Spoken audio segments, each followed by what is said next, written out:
thoughts there from Albertans on the curriculum versus curiosity debate. David, where do unschoolers fall within the broader scope of Alberta's education system?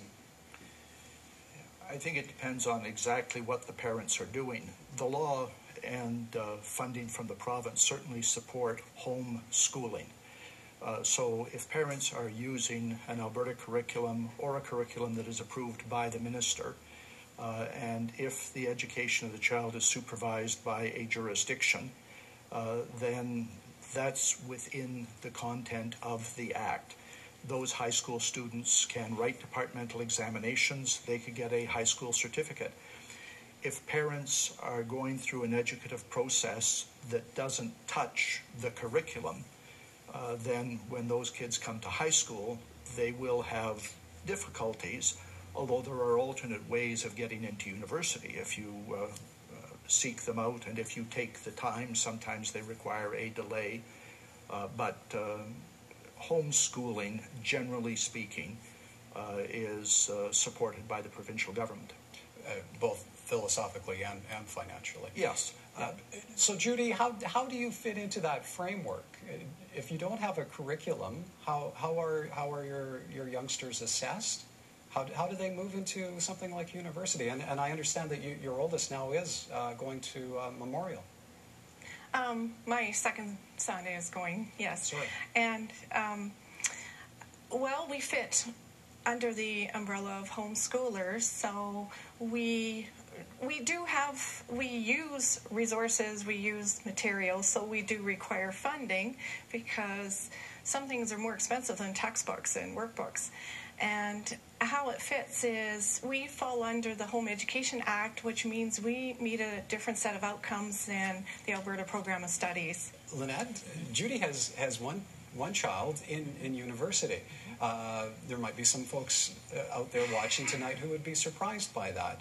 Is going to university and having all the right requirements in place a myth? Oh no, I think that it's quite possible, and certainly I have encountered several students who've come from homeschooling backgrounds, and they do excellent at university. My concern once you get to university or to the wider more formal education settings is that students need to be prepared for what those contexts are like. This is a place where you engage with people who are very diverse. There are structures and guidelines that come with a large group.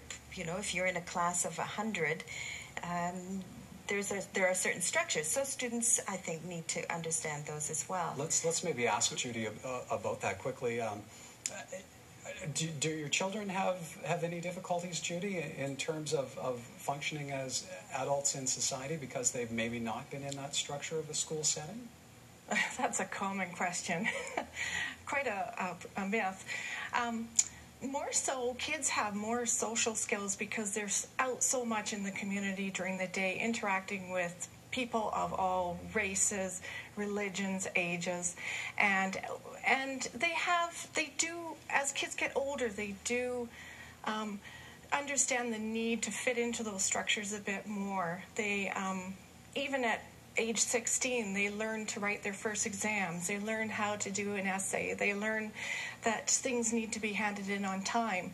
But what the gifts they bring with them are they're creative, they're self-directed, they're determined, they know how to get things done. When the will is theirs, when it's internally motivated, they go full blast. But compared to kids in school, where curriculum is imposed on them, those kids don't buy into what they have to produce, and very often they're winding down when kids who have been self-directed, have followed their passions, are winding up. And that's the way it should be. I have to disagree with that. Let's let David have a quick say on that. Just to speak to that for a moment, because Judy has referred to curriculum. And I agree with a number of the things that she is saying, but I think she misdirects the focus of her concern about origin of this. I'm not an educator. but I'm told the curriculum is 3 levels deep: concepts, content, and specifics. And there was a day when teachers in the classroom were trusted with concepts, and were left a lot of freedom about content and knowledge. It is this tendency that Lynette referred to earlier of central administrations to take a lot of autonomy away from teachers and become more and more prescriptive about content that I think leads to the kind of concern that Judy is describing. And I would say perhaps the proper approach is not that we should look at deschooling, but we should look at a reinvigoration of what goes on in the classroom and more respect for the professional practice of teachers. The second thing Judy said that is very interesting to me was about the internet, and I agree that it's powerful. And that leads us, of course, to the realization that kids could take an English language program from grade 1 to grade 12 via the internet from Australia or from Singapore or from India. The question then arises, do we care if Alberta's kids know nothing about Margaret Atwood or W.O. Mitchell or the writings of Grant McEwen? Kids could take social studies from a Great Britain program or from a French program. Do we care if they would know nothing about the Riel Rebellion? The thing that needs to be remembered about public school education is precisely that it serves 2 purposes explicitly. One is the needs of the child, and the other is the needs of the community. Public school education is the means by which we create a public. It is the means by which we create the culture in which all of us live. I really want to agree with what you've said, Dave, and I think I'd like to say to Judy as well, when you talk about the desire for creative students, I work with pre-service education students and pre-service teachers every day, and they sound exactly like you, Judy. They are committed to children's creativity and getting the best for each child within their class.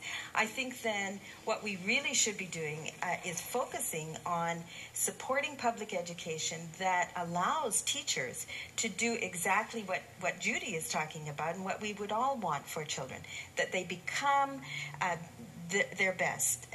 It's a place of creativity, it's a place where they learn content, and they have some kinds of space for individual engagement. But really, in the bigger picture, we have to be very thoughtful about how we come to create a society and the role education plays in that. Judy, we'll give you one last shot here. Your closing thoughts? I'd just like to say that there's this assumption that kids are uneducated, and I have to say that most unschooled kids are very well educated, the same as their school counterparts, but they just get at it in a different way. Thank you, all 3 of you. Great conversation. That's David King, formerly an Alberta Education Minister and Executive Director of the Public School Board Association of Alberta. Lynette Schultz is a professor in the Faculty of Education at the University of Alberta, and Judy Arnall of Professional Parenting Canada.